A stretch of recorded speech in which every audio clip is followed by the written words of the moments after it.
அனைவருக்கும் அன்பான வணக்கம். நீங்கள் கேட்டுக்கொண்டிருப்பது கதையலை. வாசிப்பவர் ஹேமலதா ஜெகநாத். அமரர் கல்கி எழுதிய சிவகாமியின் சபதம் பாகம் 3, அத்தியாயம் 16, புலிகேசியின் புறப்பாடு. மறுநாள் காஞ்சி நகரில் மீண்டும் ஒரு பெரிய கொண்டாட்டம். அன்று வாதாபி சக்கரவர்த்தி புலிகேசி காஞ்சியிலிருந்து புறப்படுவதாக ஏற்பாடாகியிருந்தது. புறப்படுவதற்கு முன்னால் இன்னொரு தடவை காஞ்சி மாநகரை நன்றாய் பார்க்க வேண்டுமென்று புலிகேசி விரும்பினார். எனவே இரு சக்கரவர்த்திகளும் பட்டத்து யானை மீது அமர்ந்து நகர்வலம் கிளம்பினார்கள். இந்த வைபவத்தை முன்னிட்டு காஞ்சி நகரம் அன்று மிக சிறப்பாக அலங்கரிக்கப்பட்டிருந்தது. நகர மாந்தர்கள், ஸ்திரீகளும் புருஷர்களும் அழகிய ஆடை ஆபரணங்கள் பூண்டு தெருவோரங்களில் கும்பலாக நின்று கொண்டிருந்தார்கள். ஆங்காங்கே பல வகை வாத்தியங்கள் முழங்கிக் கொண்டிருந்தன. உப்பரிகை மேல் மாடங்களிலிருந்து இரு சக்கரவர்த்திகளும் அமர்ந்து சென்ற பட்டத்து யானை மீது மலர் மாறி பொழிந்து கொண்டிருந்தது. காஞ்சி மாநகரின் அழகிய விசாலமான வீதிகளையும் மாட மாளிகைகளையும் கோவில்களையும் கோபுரங்களையும் சிற்பச்சித்திர மண்டபங்களையும் நடன அரங்கங்களையும் புத்த விகாரங்களையும் சமணர் ஆலயங்களையும் எவ்வளவுதான் பார்த்தாலும் புலிகேசிக்கு அலுப்பு ஏற்பட்டதாக தெரியவில்லை. பாரவியை மகாகவி என்று நினைத்துக் கொண்டிருந்தேன். அவர் எவ்வளவு மட்டமான கவி என்று இப்போதுதான் தெரிகிறது என்றார் வாதாபி சக்கரவர்த்தி திடீரென்று. அதென்ன அப்படி சொல்கிறீர்கள்? பாரவியின் கிராதார்ஜூனியம் எவ்வளவு அழகான காவியம்! தாங்கள் படித்திருக்கிறீர்கள் அல்லவா என்றார் மகேந்திர பல்லவர். இந்த கவிகள் மலையையும் காட்டையும் மழையையும் மேகத்தையும் வர்ணிக்கச் சொன்னால் வர்ணிப்பார்கள். இந்த மாதிரி ஒரு நகரத்தை வர்ணிக்கச் சொன்னால் அப்போது அவர்களுடைய சாமர்த்தியம் எல்லாம் எங்கோ போய்விடுகிறது. பாரவி இந்த நகரத்தை பற்றி எனக்கு எழுதிய வர்ணனையெல்லாம் இதன் உண்மை சிறப்பில் 1/4 பங்கு கூட வராது.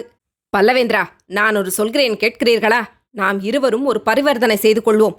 நர்மதையிலிருந்து துங்கபத்ரை வரை பறந்து கிடக்கும் என்னுடைய சாம்ராஜ்யம் முழுவதையும் எடுத்துக்கொண்டு அதற்கு மாற்றாக இந்த காஞ்சி நகரை மட்டும் எனக்கு கொடுங்கள் என்றார் வாதாபி அரசர். மன்னர் மன்னா, திவ்யமாக இந்த காஞ்சி நகரை எடுத்துக்கொள்ளுங்கள். அதற்கு மாறாக உங்கள் ராஜ்யம் முழுவதையும் எனக்கு கொடுக்க வேண்டாம். அஜந்தா மலையையும் அதன் குகைகளையும் மட்டும் கொடுத்தால் போதும். கல்லினாலும் சுண்ணாம்பினாலும் மண்ணினாலும் மரத்தினாலும் கட்டிய இந்த மாநகரின் கட்டடங்கள் எல்லாம் ஒரு காலத்தில் இடிந்து தகர்ந்து போனாலும் போகலாம். அஜந்தா மலை குகைகளில் எழுதிய அழியா வர்ண சித்திரங்கள் நீடூழி காலம் இருக்கும். சளுக்க குல சிரேஷ்டரே, தங்களுக்கு ஒரு சமாச்சாரம் தெரியுமா? நேற்று நடனமாடினாளே சிவகாமி, வாதாபிக்கு போகிறாயா என்று நான் கேட்டதும் அவள் எவ்வளவு மனத்தாங்களுடன் பேசினாள் அல்லவா? நீங்கள் மட்டும் அவள் தந்தை ஆயனரிடம் அஜந்தாவை பற்றி ஒரு வார்த்தை சொல்ல வேண்டியதுதான். உங்களுடன் வந்தால் அஜந்தா வர்ண ரகசியத்தை தெரியப்படுத்துவதாக சொல்ல வேண்டியதுதான். உடனே உங்களுடன் புறப்பட்டு வர ஆயத்தமாகி விடுவார். அப்படியா? ஆயன சிற்பிக்கு அஜந்தா வர்ண விஷயத்தில் அவ்வளவு அக்கறையா என்று புலிகேசி கேட்டபோது ஏதோ பழைய நினைவு வந்தவரைப் போல அவருடைய கண்களில் சிந்தனை குறி தோன்றியது. ஆமாம் ஆமாம், அஜந்தா வர்ண ரகசியத்தை தெரிந்து கொண்டு வருவதற்காக ஆயனர் தூது கூட அனுப்பினாரே, அது உங்களுக்கு ஞாபகம் இல்லையா என்றார் பல்லவ சக்கரவர்த்தி. பின்னர் தொடர்ந்து, ஆஹா, அந்த ஓலையை படிக்க கேட்டபோது நீங்கள் எப்படி திகைத்தீர்கள் என்று கூறிவிட்டு கலகலவென்று நகைத்தார்.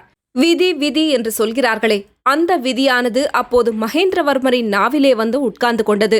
அது காரணமாக மகா மேதாவியும் தீர்க்க திருஷ்டியுள்ளவரும் சாணக்கிய சாகசத்தில் இணையற்றவருமான அந்த பல்லவ சிரேஷ்டர் நாவின் அடக்கத்தை இழந்தார். யாகாவாராயினும் நாக்காக்க காவாக்கால் சோகாப்பர் சொல்லெழுக்கு பட்டு என்னும் பொய்யாமொழி புலவரின் வாக்கை நன்கு அறிந்தவராயினும் அச்சமயம் அதை மறந்துவிட்டார்.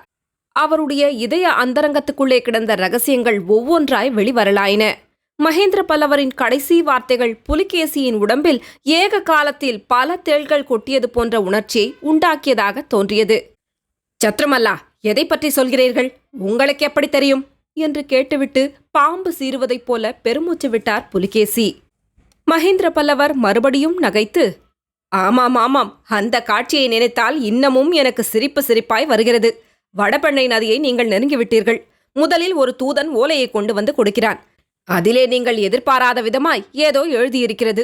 உங்களுக்கு கோபமாய் வருகிறது. அந்த சமயத்தில் ஓர் இளம் பிள்ளையை சிறைப்படுத்தி கொண்டு வருகிறார்கள். அவனிடமும் ஓர் ஓலை இருக்கிறது. அதை படித்தால் பூஜை வேளையில் கரடியை விடுவது போல் அஜந்தா வர்ண ரகசியத்தை பற்றி கேட்டிருக்கிறது. அப்போது உங்களுடைய முகத்தை பார்க்க வேண்டுமே. அதிர்ஷ்டவசத்தினால் அந்த பிள்ளையாண்டானை உடனே சிரச்சேதம் பண்ணச் சொல்லாமல் நாகார்ஜுன மலைக்கு அனுப்பச் செய்தீர்கள் என்றார். விசித்திர சித்தரே, இதெல்லாம் உங்களுக்கு எப்படி தெரிந்தது? கிட்ட இருந்து பார்த்தது போல் சொல்கிறீர்களே என்று பல்லை கடித்துக்கொண்டு கேட்டார் புலிகேசி. கிட்ட இருந்து பார்த்ததனால்தான் தெரிந்தது. என்றார் மகேந்திர சக்கரவர்த்தி. புலிகேசி மகேந்திரரின் முகத்தை உற்று பார்த்துவிட்டு, ஆ, அப்படியானால் அந்த வஜ்ரபாகு என்கிற தூதன் தாங்கள்தானாக்கும் என்றார். அடியேன்தான் என்றார் மகேந்திர பல்லவர். என் மனத்தை குழப்பிக் கொண்டிருந்த பல மர்மங்களில் ஒன்று வெளியாகிவிட்டது. மீதமுள்ள மர்மங்களை கண்டுபிடிப்பதில் இனிமேல் எனக்கு கஷ்டமிராது என்று புலிகேசி மெல்லிய குரலில் தமக்குத்தாமே சொல்லிக் கொண்டார். பிறகு உரத்த குரலில், அப்படியானால் வஜ்ரபாகு கொண்டு வந்த அந்த ஓலை என்று கேட்டார். தூதனையே சிருஷ்டி செய்தவனுக்கு ஓலையை சிருஷ்டி செய்வதுதானா பெரிய காரியம்? இல்லை இல்லை, காஞ்சி மகேந்திர பல்லவருக்கு எதுவுமே பெரிய காரியமில்லை. ஐயா, இப்போதாவது எனக்கு சொல்லலாம் அல்லவா, எது நிஜ ஓலை, எது பொய் ஓலை? சத்யாஸ்ரயா, அந்த பிள்ளை முதலில் கொண்டு வந்த நிஜமான ஓலை மட்டும் உங்களிடம் அப்போது வந்திருந்தால் இன்றைக்கு நீங்களும் நானும் இந்த காஞ்சி நகரின் வீதிகளில் பட்டத்து யானையின் மீது அமர்ந்து ஊர்வலம் வந்து கொண்டிருக்க மாட்டோம். ஊர்வலம் வருவதற்கு வீதியே இராது, காஞ்சி நகரமும் இராது. வைஜெயந்தி அடைந்த கதியை காஞ்சியும் அடைந்திருக்கும். நண்பரே, இப்போது நீங்களும் உண்மையைச் சொல்லுங்கள். இந்த அழகான நகரை அடியோடு அழித்துவிடும் எண்ணம் அப்போது உங்கள் உள்ளத்தில் இருக்கவில்லையா என்று மகேந்திரர் கேட்டார். புலிகேசி தன் மனத்திற்குள், அப்போது அவ்வளவாக இல்லை, இப்போதுதான் இந்த நகரை எரித்து பொசுக்கி சாம்பலாக்கிவிட வேண்டும் என்று தோன்றுகிறது என்று எண்ணிக்கொண்டார். வெளிப்படையாக, பல்லவேந்திரா, முதல் ஓலையில், நிஜ ஓலையில் என்ன எழுதியிருந்தது என்று கேட்டார். வேறொன்றுமில்லை, பாகப்பிரிவினைதான் செய்திருந்தது. பல்லவ சாம்ராஜ்யத்தையும் காஞ்சி சுந்தரியையும் நீ எடுத்துக்கொள், நடன கலாராணி சிவகாமியை மட்டும் எனக்கு கொடுத்துவிடு என்று பிக்ஷு உங்களை கேட்டிருந்தார். இதை கேட்ட வாதாபி சக்கரவர்த்தி சிறிது நேரம் யோசனையில் ஆழ்ந்துவிட்டு, காஞ்சி சுந்தரியை கைப்பற்றுவது அவ்வளவு சுலபமான காரியமா என்றார். நண்பரே, அந்த ஓலையில் எழுதியிருந்தபடி நீங்கள் நேரே காஞ்சிக்கு வந்திருந்தால் அது சுலபமாகத்தான் இருந்திருக்கும். அப்போது இந்த காஞ்சி கோட்டை வாசல்களின் கதவுகள் உங்கள் யானைப்படையில் ஒரு யானையின் மோதலுக்கு கூட ஈடு கொடுத்து நின்றிருக்க முடியாது என்றார் மகேந்திர பல்லவர். புலிகேசியின் உள்ளத்தில் பல தீமலைகள் ஏக காலத்தில் நெருப்பை கக்க ஆரம்பித்தன.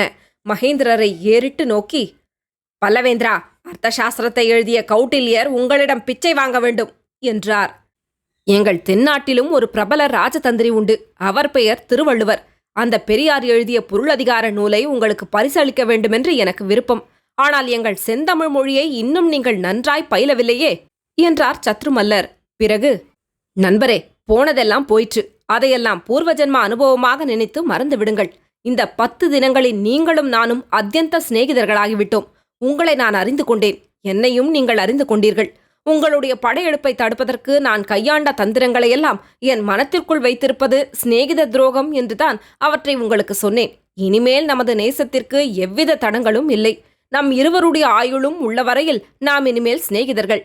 என் ஆயுட்காலத்தில் தங்களுக்கு விரோதமாக இனி நான் ஒன்றும் செய்ய மாட்டேன். தாங்களும் அப்படித்தானே என்று மகேந்திர பல்லவர் உண்மையான உள்ள நெகிழ்ச்சியுடன் கேட்டார்.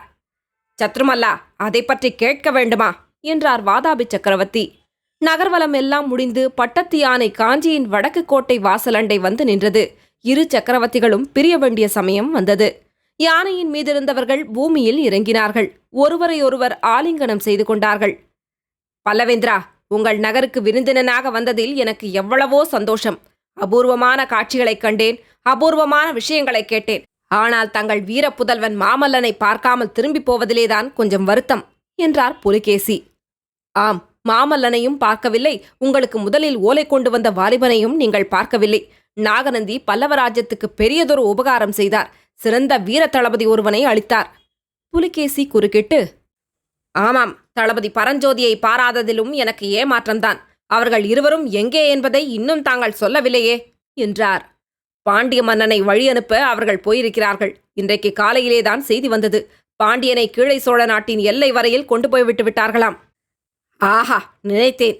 ஏதோ பாண்டியனுக்கு நீங்கள் சம்பந்தியாக போவதாக ஒரு வதந்தி இருந்ததே. சம்பந்தி உபச்சாரம் செய்வதற்குத்தான் மாமல்லனும் பரஞ்சோதியும் போனார்கள் என்று கூறி மகேந்திர பல்லவர் நகைத்தார். விசித்திர சித்தரே, போய் வருகிறேன். போவதற்கு முன்னால் கடைசியாக ஒரு வார்த்தை கேட்கிறேன். நாகநந்தி பிக்ஷு யார் என்பது உங்களுக்கு தெரியுமா என்று புலிகேசி கேட்க, மகேந்திர பல்லவர், உத்தேசமாக தெரியும் என்று கூறி வாதாபி சக்கரவர்த்தியின் காதோடு ஏதோ கூறினார்.